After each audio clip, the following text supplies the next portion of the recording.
26번부터 29번 문제 해설을 먼저 하겠습니다. 라이덕의 연두에 올다. 연두가 뭐야? 그래. 연두 하잖아. 근데 초록 하면은요, 좀 이렇게 여름에 성숙한 이미지잖아요. 근데 초록보다 연두 하면 조금 더 젊고 어린 느낌이지.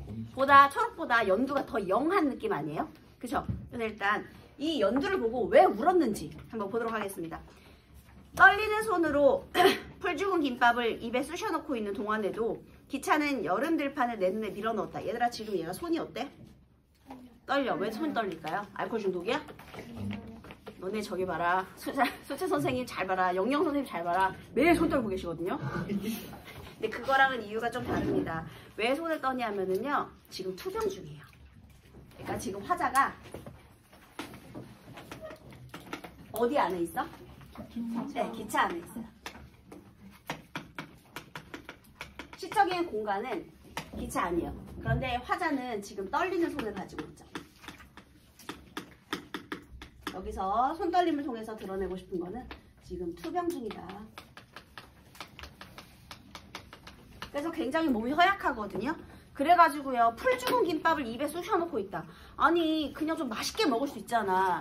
근데 풀 죽은 김밥이라는 표현은요, 자기가 시든 것처럼 김밥도 왠지 희마리가 없고 시들어 보이는 거야. 그 다음에 그거를 입에 쑤셔 넣는데 맛있어서 먹는 게 아니라 지금 약 먹기 위해서 속을 달래려고 억지로 먹고 있는 거지. 그치? 그래서요, 입에 우적우적 쑤셔 넣는 그런 김밥 이런 장면을 통해서요, 풀 죽은 김밥을 입에 쑤셔 넣는다 이런 걸 통해서요, 투병 중이고 약간은 무기력한 모습. 맛있어서 막 먹는 게 얼마나 맛있게요 이런 장면이 아니잖아요. 그냥 살기 위해서 먹는 거잖아. 어쩔 수 없이. 그래서 그런 것들은 무기력함을 드러내고 있다. 이렇게 생각해 주시면 되겠습니다. 자, 그 다음에요. 기차는 여름 들판. 계절적 배경이 언제예요? 여름이네요. 그런데 여러분, 기차가 여름 들판을 내 눈에 밀어 넣었대요. 사실은 저기 교재 하나 들고 와. 교재 들고 와, 교재. 교재요? 네. 기차가 여름 들판을 내 눈에 밀어 넣었대요. 그게 아니지. 내가 여름 들판을 본 거지. 그런데 기차가 내 눈에다가 들판을 밀어 넣어 주었대잖아. 이런 것들을 주객이 전도된 표현이라고 합니다, 여러분. 그럼 왜 이런 표현을 썼느냐? 내가 보고 싶어서 적극적으로 내 의지로 본 게 아니라요, 기차가 눈에다가 넣어준 거지. 수동적인 거야. 그러니까 지금 얘는 무기력하고 뭐 하고 싶지가 않아. 수동적이야. 억지로 내가 보게 된 거잖아. 그치? 내가 막 와 바깥에 아름다운 게 있다 이렇게 해서 본 게 아니니까요. 자, 그러다가요, 기차가 억지로 여름 들판, 우겨넣은 여름 들판 속에서 연두빛 벼들이 눈동자를 찔렀다 이렇게 표현이 됩니다. 여러분, 일단 연두빛 벼들이라고 하니까 어떤 이미지를 주로 활용하고 있죠? 시각적인 이미지. 그래서 감각적인 이미지를 주로 활용하고 있는 거예요. 그런데요, 눈동자를 찔렀다. 들판은 왜 저리도 푸른가? 얘들아, 그 찔렀다는 표현은요, 너네 찌르는 거는 어떤 걸로 느낄 수 있어? 그러니까 어떤 감각으로 느낄 수 있어? 그런데 연두빛 벼가 내 눈을 찔렀대. 벼가 찔렀대. 그럼 이건 어떻게 되는 거야? 시각의 촉각화. 잘하네요. 시각의 촉각화예요. 감각의 전이가 있는 표현이고요. 이제 초록초록한 걸 보고 약간 충격을 받았을 때, 이 싱그러움의 초록색 싱그러움의 충격을 받았을 때 이제 그 느낌을 이제 찔렀다는 표현으로 해준 거고요. 들판은 왜 저리도 푸른가? 여러분, 이것은 무슨 표현법일까요? 맞아요. 들판이 왜 푸른지 궁금해서 물어보는 거야? 아니, 들판이 너무 푸르다는 걸 강조하기 위한 질문인 거예요. 자, 그런데요, 이때 어쩌고저쩌고 지금 화자는 굉장히 이런 상태에 있잖아요. 그런데 화자가 본 기차 안에서 억지로 보게 된 푸른 연두빛 벼들, 연두빛 벼 또는 푸른 들판, 지금 얘는 눈이 시리도록 막 눈이 찔리도록 막 너무너무 푸른 거야. 그래서 얘는 이렇게 무기력한데 얘는 굉장히 푸른색의 선명한 색채 이미지, 선명한 색채 이미지 야 되는 거예요. 그러면 얘는 되게 싱그럽지. 그래서 자연과 화자는 서로 대비를 이루는 거예요. 자연과의 대비. 자연과 대비를 이루는 거예요. 화자는 지금 이런 상태인데 자연 너무 눈부시니까. 아니다. 푸르다는 말은 적당하지 않다. 초록은 동색이라지만 연두는, 그러니까 초록은 동색이다라는 건 무슨 뜻이냐면요. 너네 원래 신호등이 원래는 뭐 초록불이잖아요. 근데 이제 파란불이라고 보통 우리 많이 얘기하죠. 그지? 그러니까 그냥 이런 초록 색깔들은 다 같은 것이다. 뭐 그냥 그런 거거든요. 이제 크게 묶는 건데, 자, 어쨌든 초록은 동색이라지만 연두는 내게 좀 다른 종족으로 여겨진다. 그러니까 초록보다도 연두라는 말이 나한테는 좀 더 큰 의미로 다가온다는 뜻인데요. 거기엔 아직 고개 숙이지 않은 출렁거림 또는 수런거림 같은 것이 남아있다. 고개를 숙이지 않은 출렁거림, 수런거림. 얘들아, 출렁이고 수런거리는 거는 움직임이 있는 거지. 출렁이는 건 역동적인 거잖아. 그치? 그 다음에 고개를 아직 숙이지 않았다라는 건 나는 고개가 숙여지는, 그러니까 벼가 있잖아요. 벼가 다 익으면 어떻게 되죠? 고개를 숙이죠. 그런데 지금 내가 보고 있는 이 연두빛이 연두빛 벼란 말이야. 그러면 아직 고개가 수그러지지 않았다는 거 굉장히 젊다는 거죠. 맞잖아요. 수그러지기 이전에 그 젊음, 싱그러움, 그리고 출렁거림이니까 움직임이 있는 거. 그래서 다시요. 이 벼들은요. 젊음과 움직임이 있는 역동적. 사실 이게 늙었거든요. 늙어서 노환으로 투병하고 있거든요. 원래 늙으면은 신체 기능이 다 떨어지기 때문에 안 좋은 곳이 정말 많아요. 그런데 나는 이렇게 늙어가지고 이제 고개도 아주 그냥 푹 숙여진 벼처럼, 무렇게 떠버린 벼처럼 그런 상태인데, 연두에 저 출렁거리는 싱그러운 벼를 보니까 내가 충격을 받은 거야. 그래서 저 순연한 벼 포기들, 순연하다라는 거는 다른 건 섞이지 않고, 그러니까 온전하다 이런 뜻이에요. 그러니까 순수하다는 뜻이죠. 다른 게 섞이지 않았다는 것. 그래서 저순수한 벼 포기들, 이렇게 여기는 명사형 시행 종결이 있죠, 여러분. 벼 포기들. 그래서 벼 포기에 대한 인상을 이렇게 드러낸 거예요. 여러분, 만약에 명사형으로 시행을 종결하잖아요. 서술어가 아니라 명사로 시행을 끝냈어. 그러면 어떤 효과가 있을까요? 여운이 있죠. 아유, 좋아요. 그런데 얘는 지금 막 푸르고 난리 났는데 내 안은 어때? 그런데 내 안은 왜 이리 어두운가? 역시나 대비가 되고 있죠.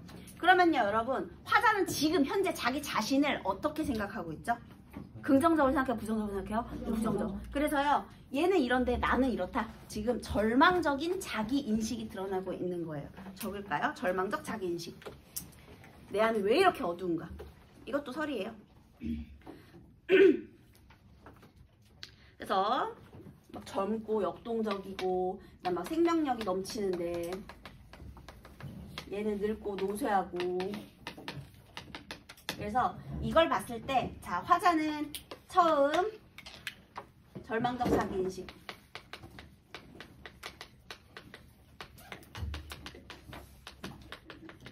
를 하게 된 거예요. 여기서 끝나면 시가 재미없겠죠. 나를 빛바래게 하려고 쏟아지는 저 햇빛도, 얘들아, 저 햇빛이 원래는 별을 푸르게 자라게 하잖아요. 근데 저 햇빛이 나한테는 어떤 역할을 해? 나를 빛바래게 한다. 빛바래게 한다. 나의 피부 노화. 너네 그거 짤 본 적 있지 않냐? 선크림의 중요성 이런 거. 선크림 바르고 안 바르고의 차이가 엄청 심하잖아. 그죠? 선크림 안 바르면 막 피부 막 짜글짜글하게 막 늙어가지고 막 이렇게 된 거 본 적 있잖아. 그러니까 그런 것처럼 나를 빛바래게 하려고 쏟아지는 저 햇빛. 지금 햇빛은 나를 힘들게 하는 시련이 되고 있어요. 벼에게는 아니지. 벼는 싱그럽게 자라게 만들어주는데 나에게는 그래요. 그 다음, 저 햇빛 너도 결국 어두워지면 빛이 바랄 거라고 중얼거리며 김밥을 4개째 삼키는 순간 갑자기 울음이 터져 나왔다. 겨우겨우 먹고 있는데 김밥도 있잖아. 김밥 4알이야, 4알. 4줄이 아니고 4알. 정말 힘겹게 김밥 넘기기도 힘들어가지고 그거 먹고 있는데 갑자기 이제 나를 빛바래게 하려고 쏟아지는 저 햇빛도 너도 결국 어두워지면 빛바랄 거라고 중얼거리는 이때의 심리는 뭐예요? 너네 그거 알아요? 여우의 신포도? 그 이소부화 중에 여우가요, 포도가 너무 먹고 싶었어요. 근데 포도를 못 먹게 됐거든요. 그랬더니 저거는 쉬어가지고 못 먹는 거야. 이런 심리죠. 그러니까 뭐냐면 그냥 내가 안 되면 남도 안 됐으면 좋겠다. 내가 망하면 너도 망해라. 약간 이런 심정이야. 그러니까 부정적인 거죠. 이런 거를 이제 회의적이라고 하는데요. 이제 회의적인 태도로 세상을 바라보다가 갑자기 울음이 터져 나온 거야. 여기 울음의 세모 할래요? 그래서 막 그렇게 절망감, 슬픔 이런 걸 느꼈는데요. 갑자기 울음이 터져 나왔어요.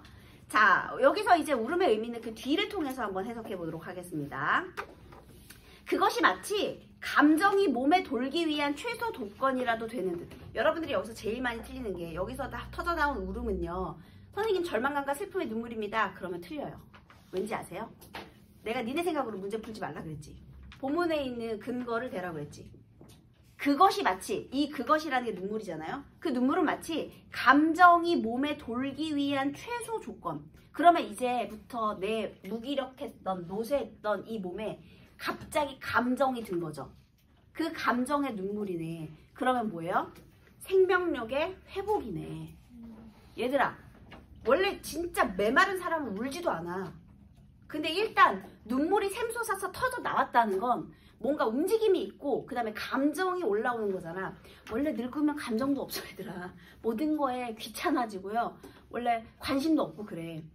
그치? 그래서 처음에 살아왔는데요. 내가 막 절망적인 자기 인식을 하던 순간 뿌앵 눈물이 터져 나왔어요. 네, 늙었거든요.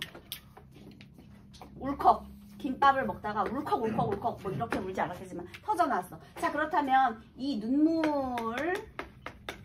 눈물로부터 갑자기 이제 감정이 회복되기 시작하는 거야.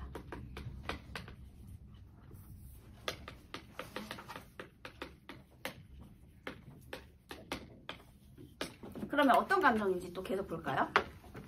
눈에서 즙처럼 괴는 연두. 얘들아, 눈에서 즙처럼 괴는 연두가 뭘까? 즙은 일단 물이죠. 내 눈물로 연두를 다시 바라본 거죠. 밖에. 그래, 저 빛에 나도 두고 온 게 있지. 자, 처음에는 햇빛이고 연두고 나랑은 반대되니까 난 너네가 싫어. 너네도 언젠간 나처럼 노쇠해질걸? 빛 바랄걸? 이런 심정을 갖고 있었잖아요. 그런데 아니야. 저 연두, 이 연두가 내 눈에도 갰죠. 즙처럼 내 눈에도 갰 거잖아.